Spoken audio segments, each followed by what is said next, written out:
Memang ya, kalau misalkan anak kecil itu emang penglihatan indranya itu masih jernih dan emang masih bisa, indra keenamnya masih bisa lah ya, masih bisa lihat-lihat yang kayak gitu. Ini terjadi pada rekan kita ya, khususon adiknya terutama, karena emang rekan kita ini sekeluarga lah ya, lagi main ke taman bermain kayak gitu teman bermain, tapi tiba-tiba ya gak ada angin, gak ada apapun, tapi si tiba-tiba itu si ayunan itu goyang-goyang sendiri itu loh.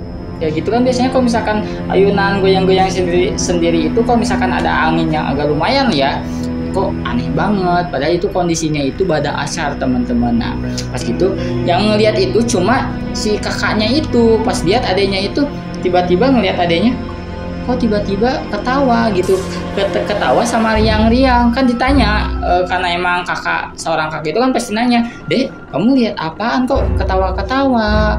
Itu channel lihat di ayunan ada yang mau ngajak Dede main katanya, itu masih gak ada siapa-siapa deh. Ya udahlah kita pulang aja yuk, karena kan emang udah mau sore ya, karena emang mainnya itu kan dari siang. Pas di rumah udah beres-beres, tiba-tiba si adanya itu ngegambar kok agak aneh. Kakaknya itu nanya, "Deh, kamu sebetulnya lagi ngegambar apa sih?" "Ini loh kak, tadi Dede lagi ngegambar teman Dede." "Teman Dede yang mana? Kok itu muka-mukanya merah?" "Iya, tadi teman Dede yang di ayunan, kan muka-mukanya merah berdarah kan." Gitu teman-teman, karena kan emang Sotak kaget ya, kok ngeliat yang kayak gitu. Mungkin karena emang kebetulan si frekuensi kakaknya si adanya itu sama gitu ya dengan yang kayak gitu. Nah besoknya itu kan karena emang udah beres liburan, si kakaknya itu pun kembali lah kerja ke kosannya itu, karena kan memang baru pindah juga kosannya itu ya, di daerah, pokoknya di daerah kota ya kosannya itu.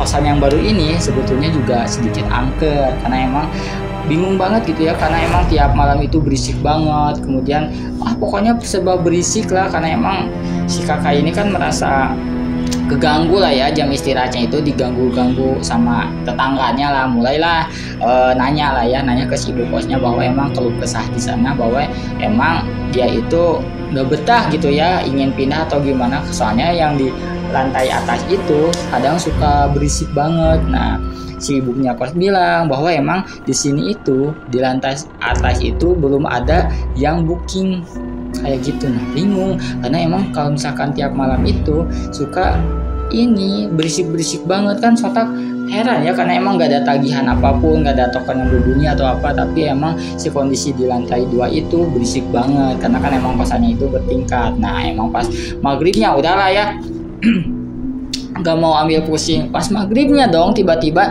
si kosannya itu kan menghadap kayak ke luar kayak gitu ya, si jendelanya itu ada yang ketuk, pokoknya ada yang ketuk-ketuk gitu ya, karena penasarannya bingung ya, karena emang akan gangguan-gangguan yang kayak gitu. Pas dibuka dong, apa coba yang dilihat? Kuntilanak teman-teman. Kuntilanak itu kan prosesnya tuh pas maghribnya, pas dibuka kuntilanak si rambutnya itu menjuntai kayak ngeliatin kayak gitu. Ngeri banget guys, karena emang akhirnya memutuskan untuk pindah kosan ya, karena emang gak mau lah dia di mana-mana juga gak mau ya kalau misalkan digangguin yang kayak gitu mah gitu. Oke, sampai di sini dulu teman-teman. Cerita serem kali ini gimana? Serem gak tuh? Coba di-rate cerita serem kali ini dari 8 sampai 10 gimana tingkat keseramannya. Sampai di sini dulu aja cerita serem kali ini. Barangkali teman-teman punya cerita serem, boleh dong tulis di kolom komentar, nanti Mbak Imut ini bakal bacain. Oke, sampai di sini dulu aja. Like jika kalian suka, subscribe jika kalian mau see next video. Bye bye.